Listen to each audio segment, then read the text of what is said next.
अस्सलाम वालेकुम।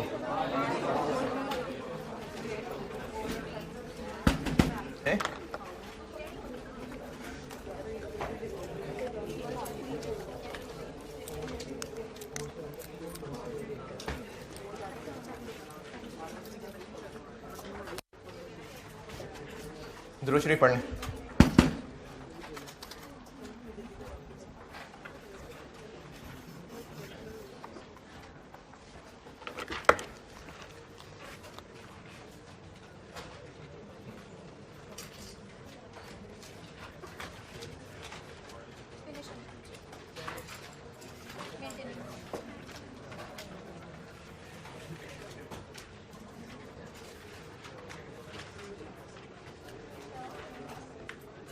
टोटल क्या था? 1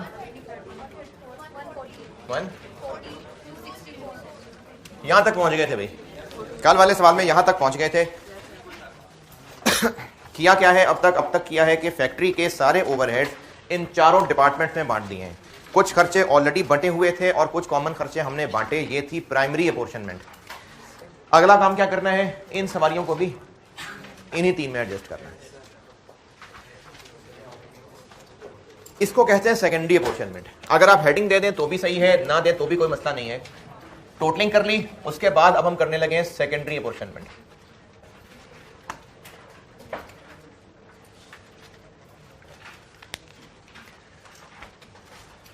सेकेंडरी अपोर्शनमेंट में मेंटेनेंस को इन तीनों में एडजस्ट करना है। इन तीनों में एडजस्ट करने का मतलब है यहां से 264 माइनस हो जाएगा और यहां पर कहीं ना कहीं ऐड हो जाएगा। तीनों में बराबर बांट दें, डिवाइड बाय 3 नहीं, किसी फेयर बेस पे बांटना है। उसके लिए है सवाल का लास्ट पैराग्राफ। लास्ट पैराग्राफ में कहा हुआ है कि मेंटेनेंस डिपार्टमेंट कर क्या रहा था। उसका 80% टाइम, 80% टाइम किस बात में लग रहा था? मशीन्स की मेंटेनेंस में, और 20% टाइम बिल्डिंग की क्लीनिंग और मेंटेनेंस में। यानी मेंटेनेंस के सारे खर्चों के हमें 2 हिस्से करने पड़ेंगे। 80% को बाकियों से रिलेट किसी और बेस पे करना पड़ेगा और 20% पे बाकियों को रिलेट किसी और बेस पे करना पड़ेगा। 80% का ताल्लुक मशीनों की मेंटेनेंस से है। तो बताइए अवेलेबल में से क्या बेस्ट रिलेशन लग रहा है? मशीन आवर्स, क्योंकि जितनी ज्यादा मशीनें चलेंगी उतनी ज्यादा मेंटेनेंस होगी। तो सेकेंडरी अपोर्शनमेंट में मेंटेनेंस के 80% को कितना बना है? 211। ये यहां से होगा माइनस, और ये जो इधर बेसिस वाला कॉलम था उसमें हम ये बताएंगे कि हम ये 211 मशीन आवर्स की रेशो में बांटने लगे हैं। ये जो बेसिस वाला कॉलम था, ये मैंने उसी टेबल को आगे चलाया भाई। ये उसी टेबल में हम यहां तक पहुंच गए थे तो मैं वहां से आगे चल रहा हूं। सेकेंडरी अपोर्शनमेंट कर रहे हैं और मेंटेनेंस के 2 टुकड़े कर रहा हूं, 80% और 20%। क्यों? क्योंकि मेंटेनेंस के 80% काम का ताल्लुक है मशीनों की सफाई से, 20% मेहनत का ताल्लुक है बिल्डिंग की सफाई से। तो मशीनों की सफाई के लिए बेस्ट रिलेशन मशीन आवर्स बनता है। तो इसलिए इस 211 को मशीन आवर्स की रेशो में बांटेंगे, यानी वही 40,000, 3,000 और 2,000 की रेशो में। 188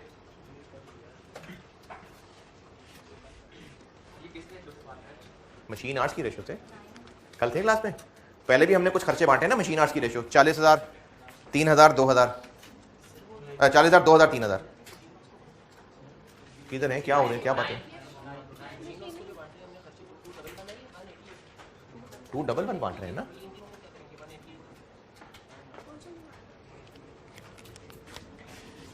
$264 में से 80% क्या बना? 211। 20% क्या बना? 53। इसको मशीनिंग, असेंबली और फिनिशिंग किस रेशो में बांटना है? यानी 40,000, 2,000 और 3,000 की रेशो में बांटना है, जैसे पहले बांटे थे। तो इस 211 को divided by 45,000 into 40,000, divided by 45,000 into 2,000, divided by 45,000 into 3,000, कितना बना? 188। ये 211 को बांटा है। हाँ जी, तो 188 आ गया मशीनिंग में 9 आ गया, असेंबली में, और 14 आ गया यहाँ, 211 वहां से निकल के यहाँ आ गया।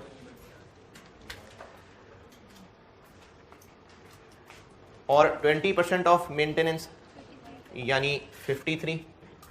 इसका बेस्ट रिलेशन क्या बन रहा है? बिल्डिंग की सफाई है, फ्लोर एरिया। तो इसके बेसिस में हम कहेंगे कि हम इसको फ्लोर एरिया की रेशो में बांटने लगे।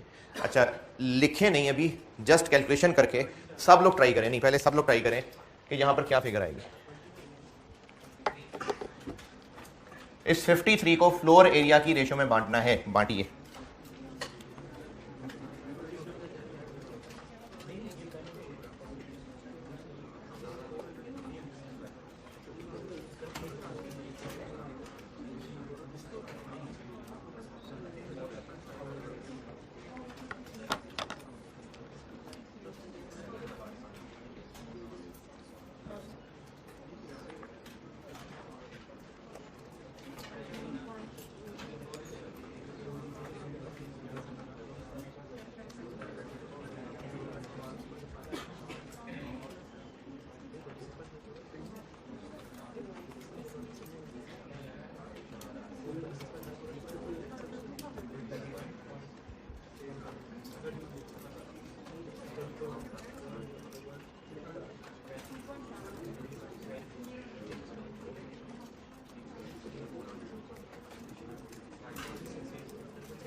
जी जनाब, कितना आएगा?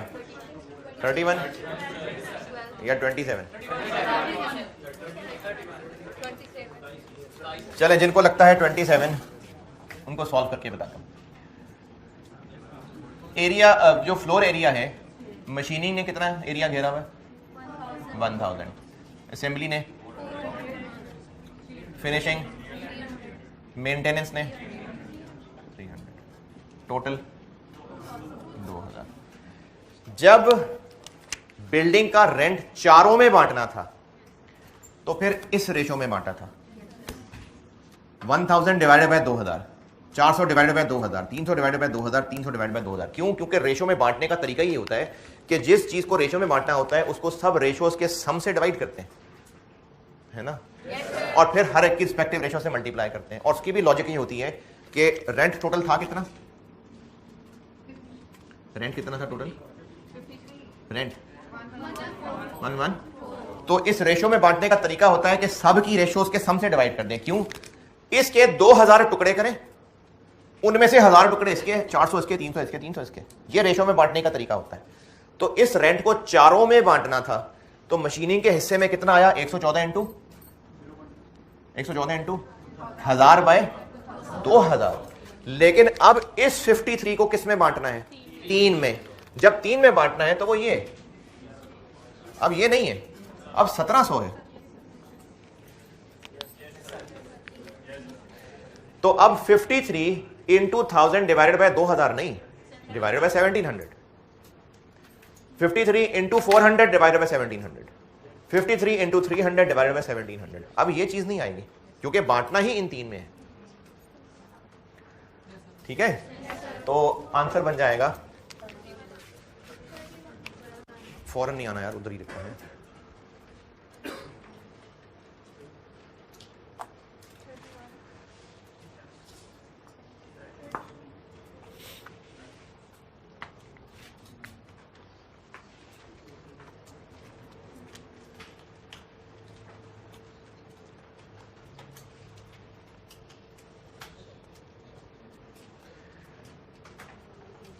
अच्छा वैसे एक आपको नाम क्या आपका कैमरामैन? ये जो आप रिकॉर्डिंग कर रहे हैं ना, आप रिकॉर्डिंग तो कर रहे हैं, ड्यूटी है, लेकिन एक आपको बात बताऊं, अगर आप ये सोचेंगे ना कि मैं ऐसी रिकॉर्डिंग करूं जिससे सुनने वाले स्टूडेंट्स का भला भी हो, स्वाब अलग से मिलेगा। तो इसलिए ना इस चीज़ को ध्यान किया करें। फौरन मूव कर लेते ना तो फिर वो जो कैमरे के पार वाला है ना, वो कैमरे से बाहर तो आ नहीं पा रहा, तो वो फिर रह जाता है, तो उस पर रखा करेगा। चलें अब आएंगे 53 को बांटे तो 31,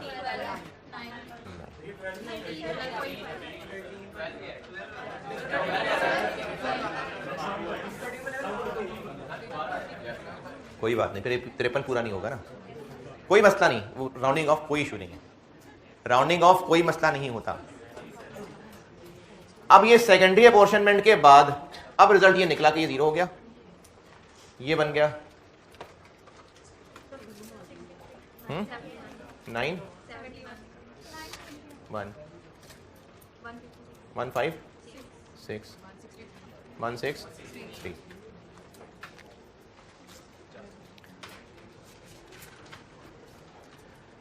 अच्छा अब नॉलेज के लिए बता रहा हूँ, एक काम चेक करिए, इन तीनों का टोटल करें, इन तीनों का 1 2। अच्छा अब एक काम करें कि वो जो सवाल में सारे ओवरहेड दिए हुए हैं, overheads, direct wages direct material ना कर लेना, उनका टोटल करिए, डायरेक्ट मटेरियल डायरेक्ट वेजेस ना कर लेना।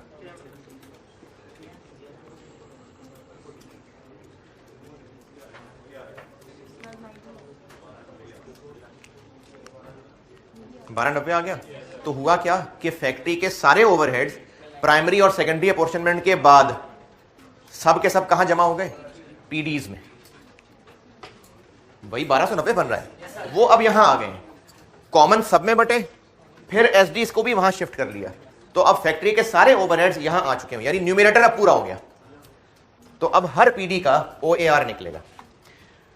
उसके लिए एक नोट लिख लीजिए कि अगर आपको सवाल में ओएआर किस बेस पे निकालना है ये ना बताया हो तो by default direct labour hours है। ओएआर की बेस बतानी चाहिए ना कि डायरेक्ट लेबर आवर करने हैं, मशीन आवर करने हैं, यूनिट्स करने हैं, बेस बतानी चाहिए। जैसे जिया टेक्सटाइल वाले सवाल में क्या था, परसों क्या था, जिया टेक्सटाइल मशीन आवर कहा हुआ था, आगे भी हम सवाल करेंगे आप देखेंगे कहा होता है, लेकिन अगर ना कहा हो तो जो सबसे मशहूर बेस है वो डायरेक्ट लेबर आवर्स है। लेकिन अगर किसी डिपार्टमेंट का नाम ही मशीनिंग डिपार्टमेंट है तो फिर मशीन आवर्स। दोबारा, अगर आपको ओएआर सवाल में पूछा है और नहीं बताया कि बेस क्या रखनी है ओएआर की, तो फिर नाम ही जिसका मशीनिंग है उसमें मशीन आवर्स, वरना बाकी सबके लिए डायरेक्ट लेबर आवर्स। दोबारा, ओएआर निकालने के लिए आपको बेस बताई होनी चाहिए, क्योंकि ओएआर के फार्मूले में ओएआर को रुपीस पर लेबर आवर करना है, रुपीस पर मशीन आवर करना है, रुपीस पर यूनिट करना है, रुपीस की बजाय परसेंटेज में होना है, वो सवाल वाले को बताना चाहिए। लेकिन अगर नहीं बताया तो जिस डिपार्टमेंट का नाम ही मशीनिंग है उसके लिए मशीन आवर्स और बाकी सबके लिए डायरेक्ट लेबर आवर्स।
लिख ली बात।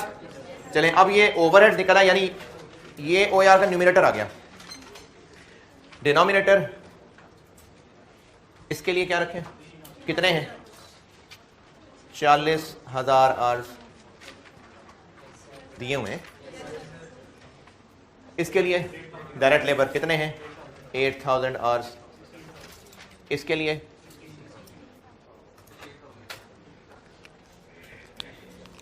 न्यूमिनेटर डिनोमिनेटर, और फाइनल जो चीज पूछी थी OAR, this divided by this, और दिस डिवाइडेड बाय दिस करते हुए ये ध्यान कर लेना कि वो थाउजेंड्स में लिखे हुए थे, तो या तो उसको 3 जीरो लगा दें या ये 3 जीरो उड़ा दें। ये थाउजेंड्स में है ना, तो या तो ये 3 जीरो उड़ा के यानी 971 डिवाइड बाय 40 कर दें, फिर 24.28।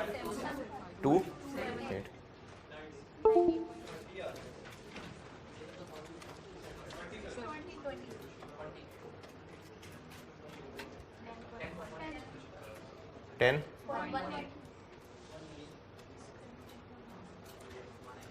ये है इस सवाल की रिक्वायरमेंट OAR।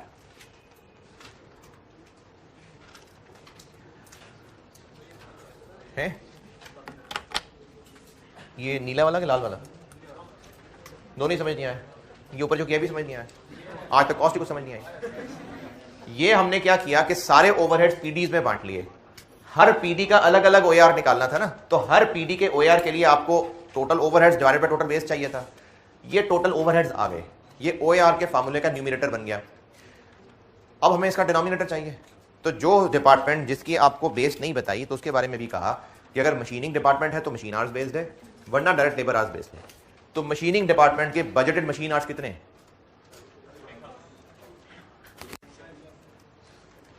बाकियों के बजटेड डायरेक्ट लेबर आवर्स कितने हैं, 8 और 16।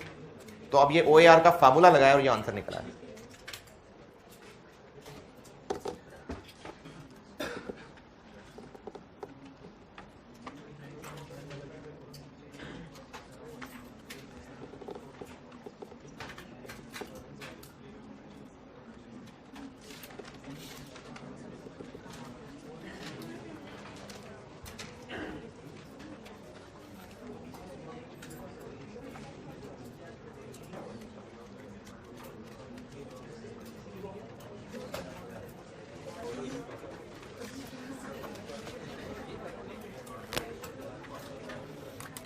Spring 14 done. चले, मैंने आपको मसला नंबर 1 कल लिख के दिया था क्या, कि एसडी बस पीडीज को सपोर्ट कर रहे हैं। इसमें तो खैर वो इतना ज्यादा मसला पता भी नहीं चला क्योंकि एसडी ही एक था। तो एक सवाल मैं खुद लिखवाता हूं, सवाल लिखें, कर लें नोट कर लें इसको। अच्छा, इस सवाल जो करवाने लगा हूं इसका मेन मकसद चूंकि आपको सेकेंडरी अपोर्शनमेंट समझाना है, तो मैं वो सवाल यहां से शुरू करूंगा, यानी प्राइमरी अपोर्शनमेंट के बाद की फिगर्स बता रहा हूं सवाल में।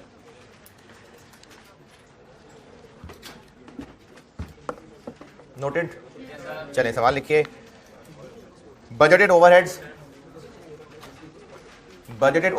After primary apportionment are as follows.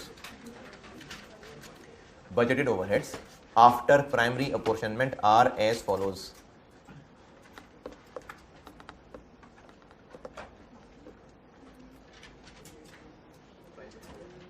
Budgeted overheads after primary apportionment are as follows.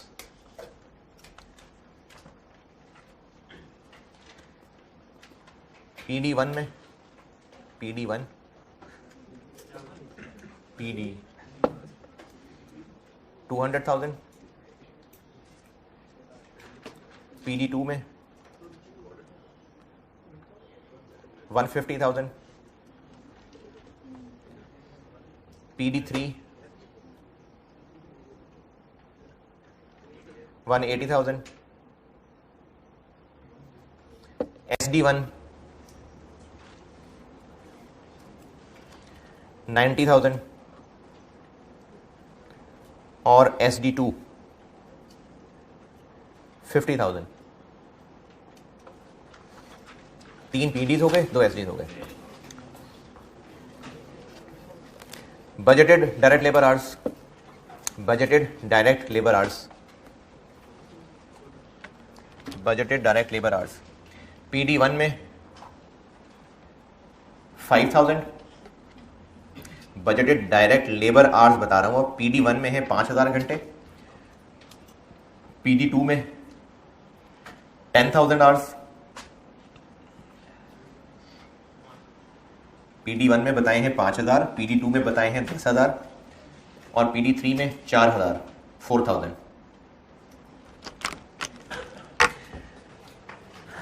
SDs provide support as follows. SDs provide support as follows.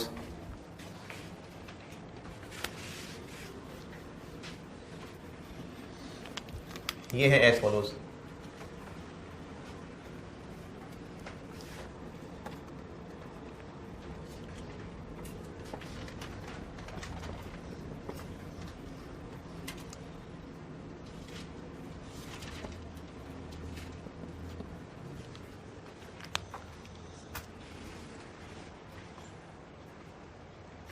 यानी SD1 जितना भी काम कर रहा है उस टोटल काम में से 40% काम वो PD1 के लिए कर रहा है, 50% PD2 के लिए कर रहा है, 10% मेहनत PD3 के लिए कर रहा है, और SD2 1 और 2 को सपोर्ट कर रहा है बस। 60% मेहनत PD1 के लिए, 40% PD2 के लिए। रिक्वायर्ड है मुझसे तीनों PDs का OAR।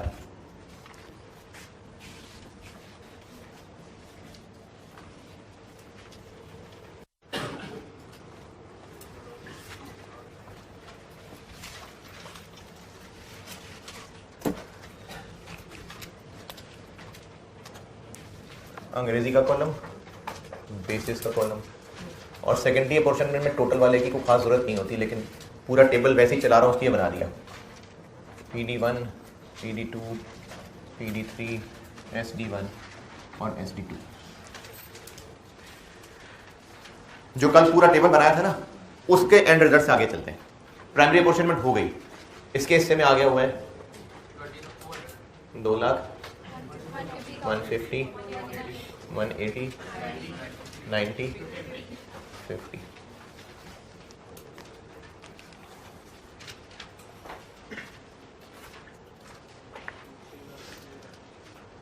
सेकेंड पोर्शन में करते हैं।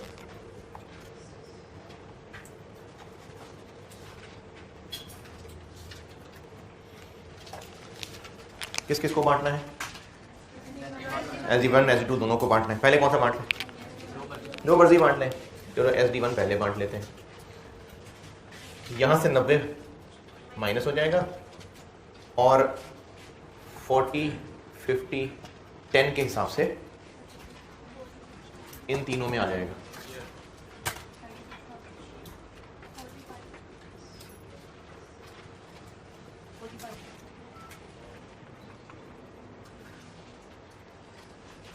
फिर SD2 को बांट लेते हैं।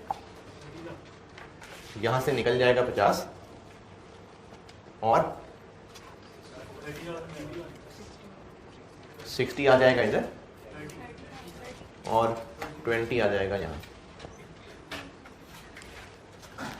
ये है जो मैंने मसला नंबर 1 आपको बताया था कि SDs को जब बांटना होगा तो SD सिर्फ PDs को सपोर्ट कर रहे हैं। ये मैंने कल मसला नंबर 1 कहा था।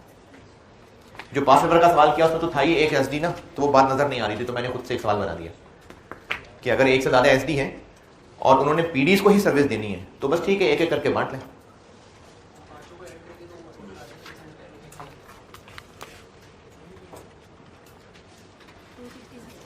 टू 66,000 189। इन तीनों को ऐड करें।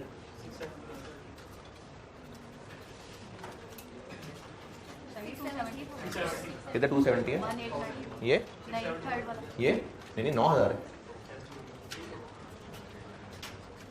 हाँ जी, ये कितना है? और ये पांचों।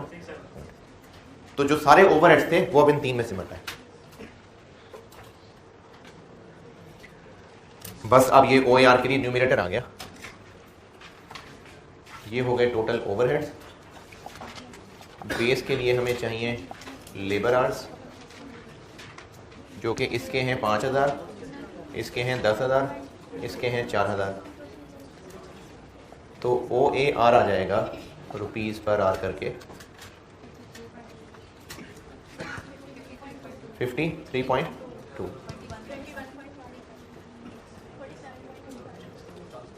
ये हो यार,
हाँ जी noted.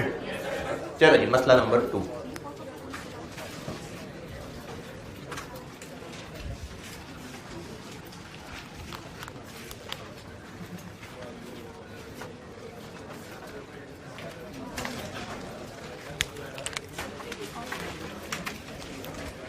SDs provide support to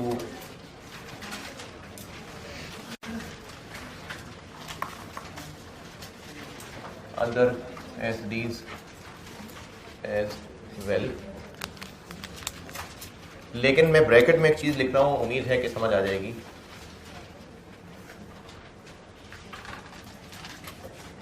है क्या मतलब? मतलब SD1 अगर SD2 को सपोर्ट कर रहा है तो SD2 SD1 को सपोर्ट नहीं कर रहा है।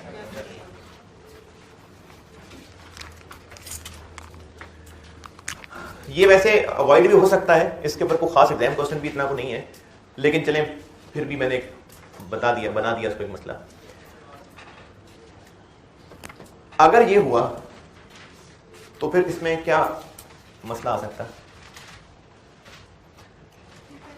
यानी अगर यहां पर हमने SD1 को बांटा है, फिर SD2 को बांटा है, तो जिसको मर्जी पहले बांटते हैं, लेकिन ये हालात हुए तो फिर देखना पड़ेगा कि पहले किसको बांटना है। क्यों? क्योंकि देखें, अगर SD1 SD2 को सपोर्ट करता है और मैंने पहले SD2 को बांट लिया, फिर जब SD1 को बांटूंगा तो SD2 में फिर से खर्चा आ जाएगा।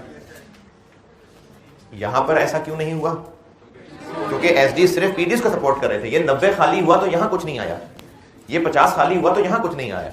लेकिन अगर SD1 SD2 को सपोर्ट कर रहा हुआ और मैंने पहले SD2 बांट दिया, तो जब बाद में SD1 बांटूंगा तो SD2 में फिर हिस्सा आ जाएगा, फिर बांटना पड़ेगा। तो इसलिए बेहतर है कि इस तरह मैस मचाएं तो पहले किसको बांट लें? SD1 SD2 याद रखने की बजाय क्या याद रखें? जो सपोर्ट कर रहा है पहले उसको बांट लेते हैं।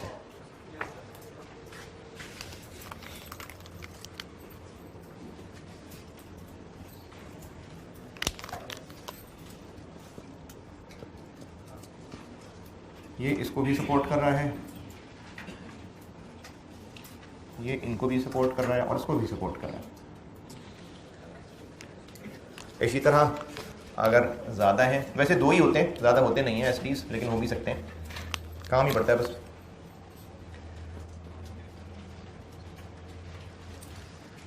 ये इसको भी सपोर्ट कर रहा है, इसको भी सपोर्ट कर रहा है और इसको भी सपोर्ट कर रहा है। ये इनको तो सपोर्ट कर ही रहा है, SD3 को भी सपोर्ट कर रहा है और SD3 सिर्फ इनको सपोर्ट कर रहा है।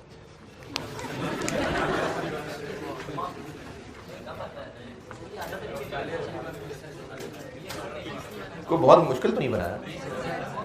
SD1 किनको सपोर्ट कर रहा है? PDs को भी कर रहा है, दोनों को भी कर रहा है।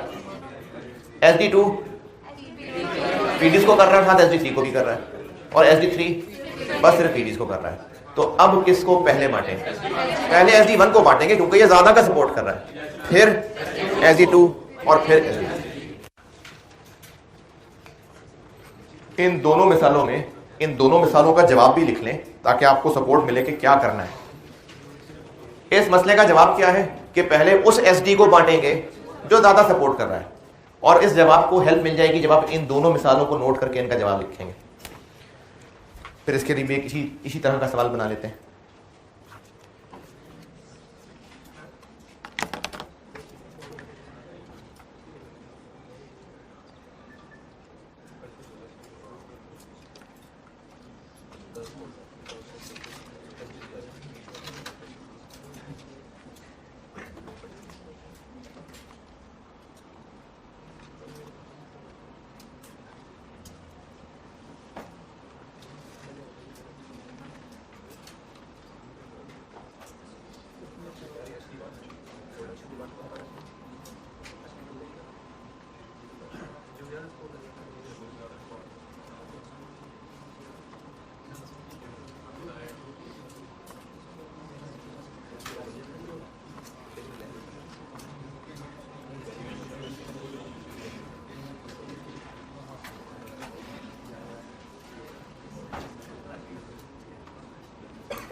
ठीक है, चलिए सवाल लिखें।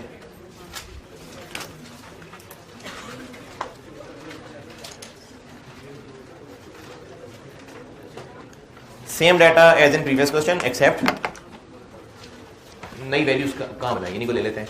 Same data as in previous question except, सवाल लिखवा रहा हूं, same data as in previous question accept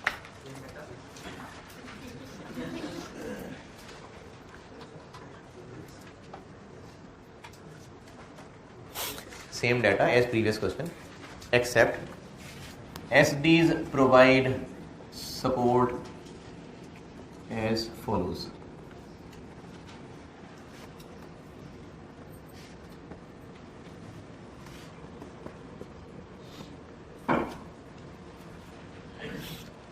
यहां लिखा हुआ था मैंने क्या, 40, 50 और 10। क्या जी?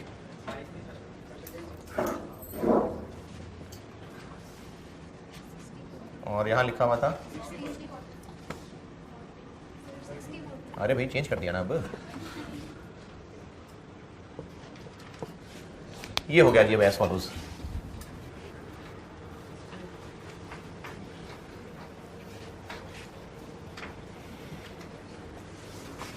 ये हो गया।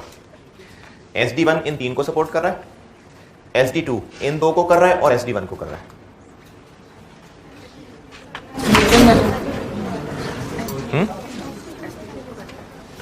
तो अब हम लोग क्या करेंगे, पहले SD2 को बांटेंगे। सवाल वही है, रिक्वायरमेंट भी वही है, मैंने सिर्फ ये चीज चेंज की है, बाकी सब वही है।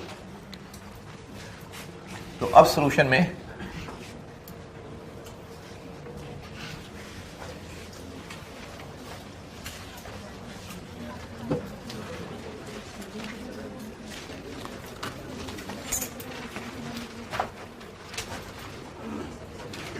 ये नोटेड। चलें अब सॉल्यूशन। ये स्टार्टिंग पॉइंट हो गया। अब पहले बांटेंगे SD2।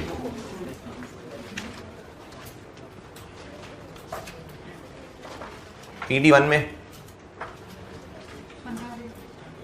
15,000, PD2 में 25,000, SD1 में 10,000 और ये 50 यहां से निकल गया। SD2 सर्विस दे रहा है ना ज्यादा, तो फिर SD2 को पहले खत्म किया।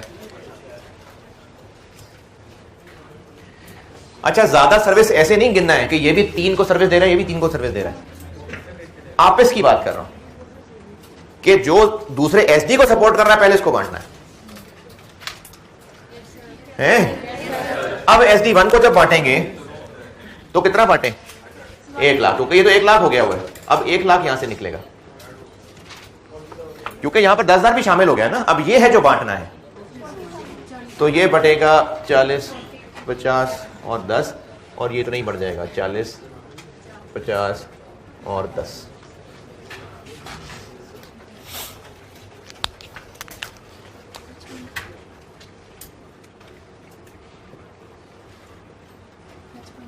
दो 55, 2 25 और 1 90।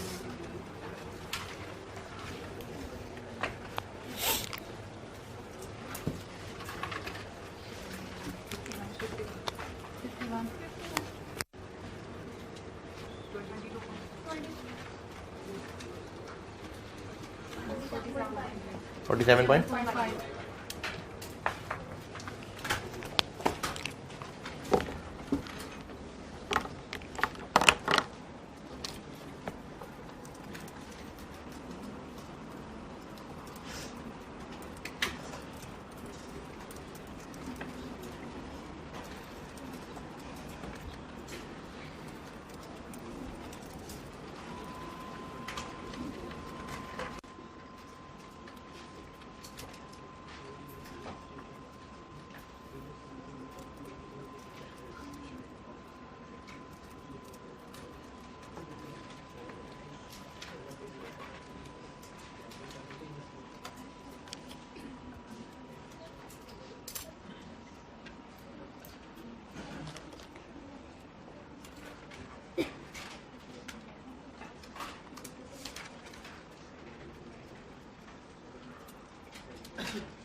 हाँ भाई, क्या समझ नहीं आया?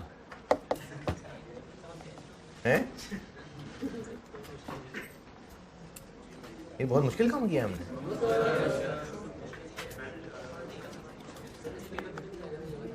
क्यों?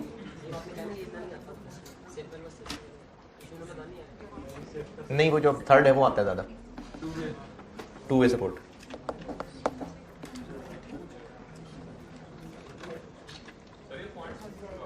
क्या जी? रेट है ना, OAR। ये जब मैंने परसों भी सवाल कराया था तो कहा था कि 2 डेसिमल तक चलें। जब भी हमने कोई रेट निकालना होता है ना, जैसे इन्वेंट्री वैल्यूएशन में भी रेट होता था पर यूनिट, तो 2 डेसिमल तक अच्छा लगता है।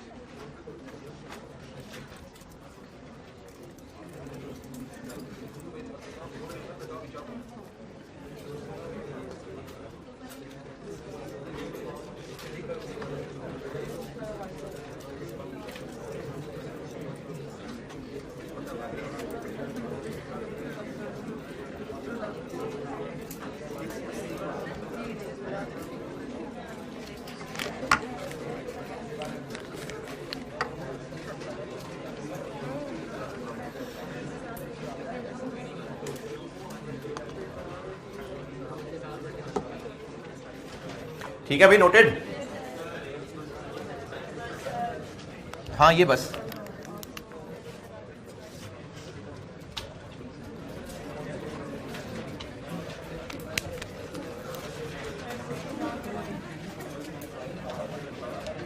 यार अभी पढ़े ही क्या है जो आप मरने वाले हो गए सारे। जी जी जी।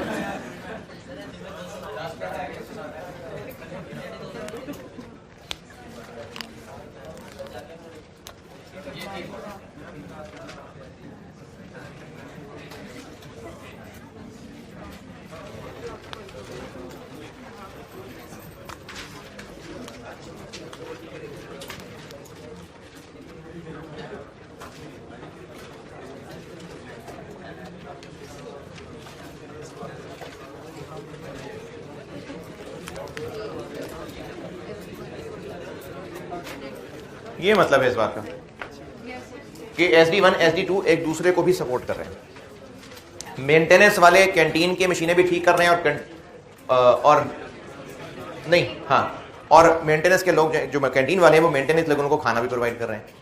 तो ये 2 वे सपोर्ट है। अच्छा, अब इसमें मसला क्या है? मसला ये है कि दोनों कैच कैच खेलते रहेंगे। SD2 खाली करेंगे, SD1 में आ जाएगा, फिर SD1 खाली करेंगे, फिर SD2 में चला जाएगा। तो चलो फिर SD2 खाली कर लेंगे, फिर SD1 में आ जाएगा। चलो ठीक है, फिर SD1 खाली कर लेंगे, फिर SD2 में आ जाएगा, फिर SD2 खाली कर लेंगे, फिर SD1 में आ जाएगा, फिर SD1 खाली कर लेंगे, फिर SD2 में आ जाएगा। तो इस मसले के 2 हल हैं, ये दोनों ही आपके स्कोप में हैं।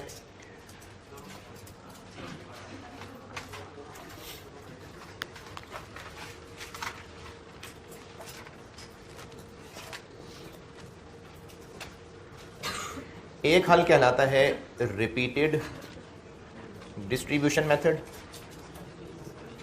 नाम से ही लग रहा है क्या है, ये क्या है, दोबारा दोबारा डिस्ट्रीब्यूट करते जाएंगे। और दूसरा तरीका कहलाता है simultaneous equation method. Repeated distribution method और साइमल्टेनियस इक्वेशन मेथड।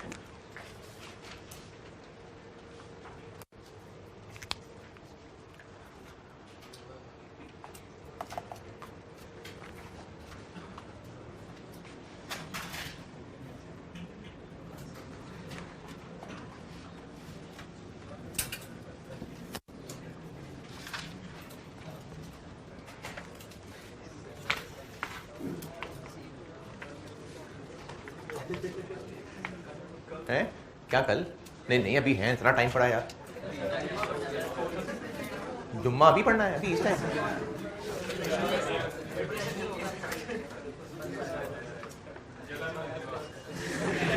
मिल जाएगी।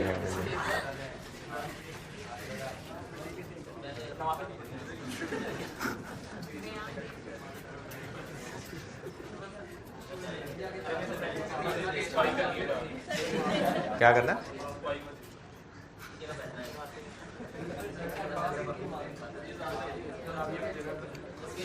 Same data as in previous question.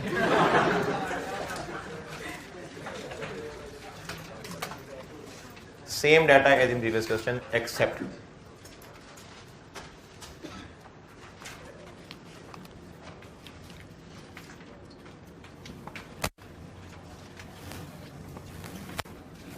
सात हो गया और 90 और 10.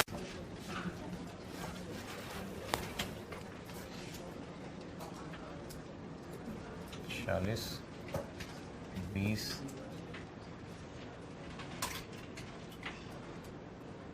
20 और 20.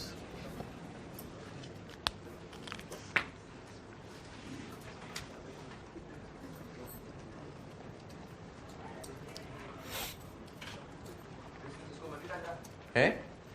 अरे नहीं भाई, रिपीटेड डिस्ट्रीब्यूशन मेथड को नाम रखा तो होगा ना, कुछ तो करना होगा. ये मेथड है दोनों, तो अब जिसको मर्जी पहले नहीं रख लेंगे.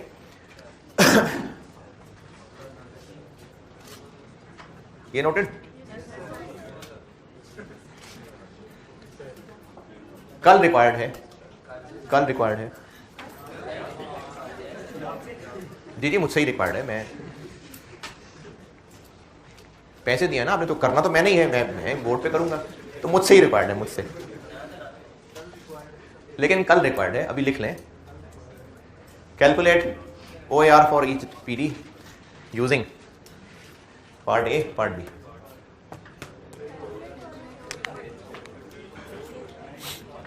यार कितने को मुश्किल है वर्डिंग में. मैंने कहा OAR कैलकुलेट करना है. कैलकुलेट OAR किसका? Calculate OAR for each PD. For के बाद सर क्या है? ईच. ईच PD ईच के बाद PD यूजिंग, और ये दोनों पार्ट ए ये है, पार्ट बी ये है.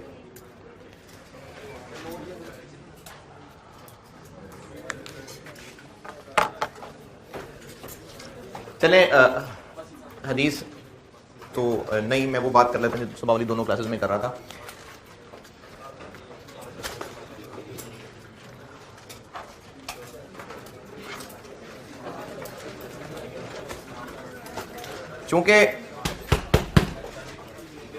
चूंकि मेरी ज़िंदगी में पूरा फेज़ है जिसमें ये दीन की समझ नहीं है, उसके बाद अल्लाह ने दीन की समझ दी, इसलिए मैं इस चीज़ को समझ सकता हूँ कि कई बच्चे ऐसे भी हो सकते हैं जिनको ये सब मजाक लगता है कि अच्छा रोज़े हैं और इफ्तारी है और छुप के जो है वो गुनाह कर लें, खैर है, सामने नहीं करने, भूखा रहना है, ये सब क्या हो रहा है, बेकार वजह है, अल्लाह को क्या मिल रहा है भूखा रख के.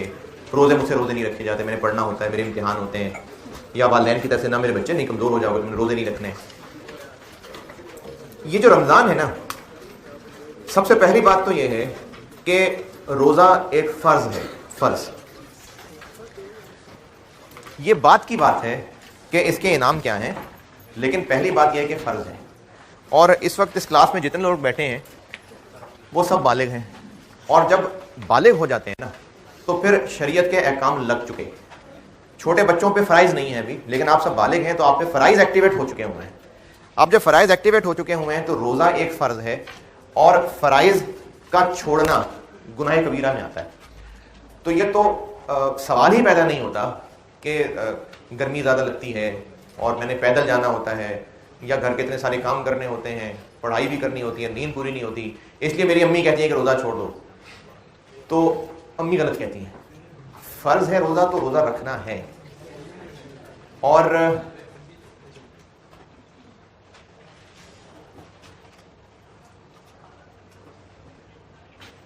अच्छा, मेरे दिल में बस हमदर्दी और दुआ जरूर होती है बच्चों के लिए जो इन सब बातों को शुगर ले रहे होते हैं. मैं सीरियसली, दुआ भी होती है और हमदर्दी भी होती है. ये बेटा, ये सारी दुनिया में जो सब अल्लाह का निज़ाम चल रहा है ना, ये जो इबादत है, ये मजाक नहीं है.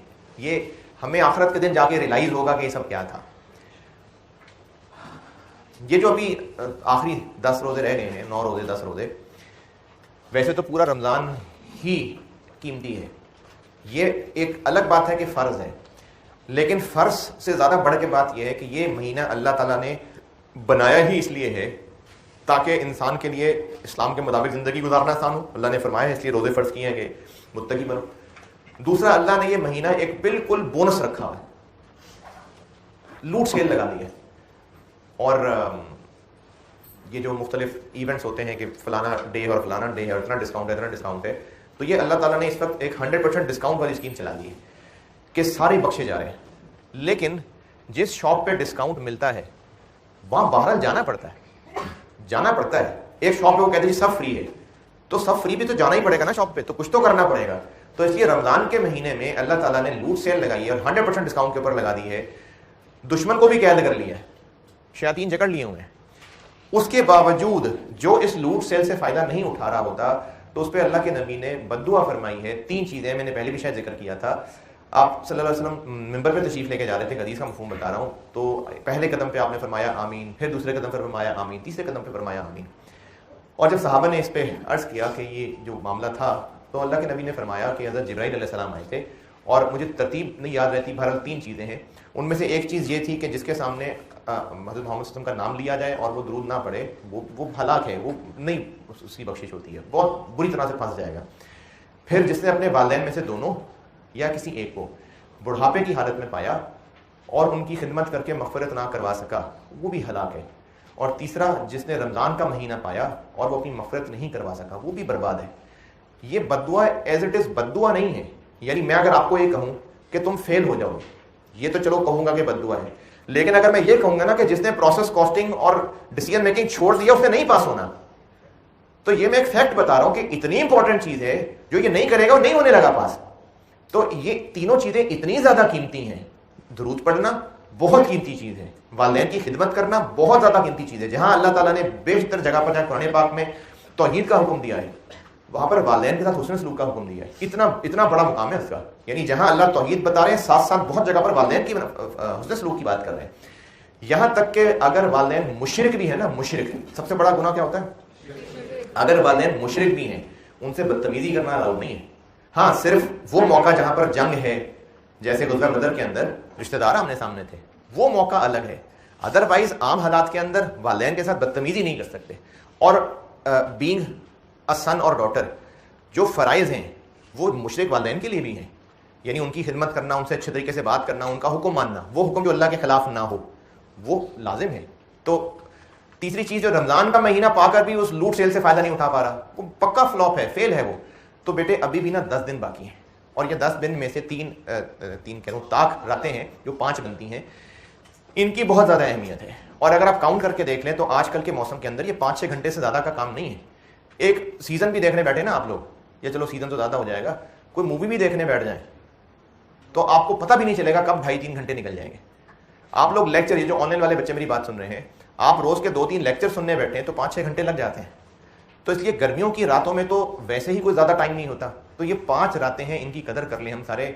पता नहीं कि जिस सीए के लिए आप मेहनत कर रहे हैं वो करने तक जिंदा भी हैं कि नहीं, ये नहीं पता आपको, लेकिन ये जो 5 रातें मिल रही हैं ना, जिसमें से पहली आज है, ये हमारे मुल्क के अंदर एक अजीब सा रिवाज बन गया कि शब कदर 27 होती है। नहीं, शब कदर 27 नहीं होती, ये अल्लाह बेहतर जानते हैं कि 27 होती है नहीं होती है। 5 रातें हैं, 21, 23, 25, 27, 29। इनको अच्छा गुजार लें इस यकीन के साथ कि इसमें मग़फ़िरत करवा के ही उठना है। तो इसमें आप नवाफिल पढ़ लें, दुआएं करें, तिलावत करें, अस्कार करें, सारी चीज़ें अवेलेबल हैं, सब कुछ करें, बस ताल्लुक़ बनना चाहिए। अच्छा, कल एक बच्चे ने सवाल पूछा था, वो मैं बाकर से भी कहूँ, उसने कहा था जी कि शब कदर सारी दुनिया में एक वक्त में ही है, यानी वहाँ चांद नज़र नहीं आया तो वहाँ चांद नज़र आया हुआ, तो वहाँ की रात और यहाँ की रात। भाई जिस इलाके में आप रह रहे हैं ये उस हिसाब से ही है। कोई दुनिया में एक शब कदर नहीं अल्लाह ने भेजनी। अल्लाह ने तो हर रोज़, अगर 3 मुल्कों में 3 दिन अलग अलग शब कदर आ रही है तो 3 दिन फरिश्ते आ जाएंगे, इसमें क्या मुश्किल है। तो इसलिए हमारी शब कदर हमारे लिहाज से, सऊदी अरब के लिहाज से नहीं है, हमारे लिहाज से। तो इसलिए इन 5 रातों की कदर कर लें, और ये बहुत कीमती रातें हैं। और अपने सारे काम, अब जैसे आज है तो आप वापस जाके पढ़ाई जब करके जाते हैं, आपके सोने का टाइम है, पढ़ने का टाइम है, उस सबको आगे पीछे कर लें एडजस्ट। और अकेले की बजाय कोशिश करें कि किसी को साथ मिलाएं, क्योंकि अकेले करेंगे ना तो सो जाएंगे। घर वालों को साथ मिला लें, हॉस्टल में रहते हैं तो हॉस्टल फेलोज़ को साथ मिला लें, उनको तरगीब देंगे, उनको भी रात जगाने की कोशिश कर लें, तो फिर आपको भी उसका अजर मिल रहा होगा। तो उसकी कोशिश करिएगा सारे हैं। अल्लाह हाफ़िज़।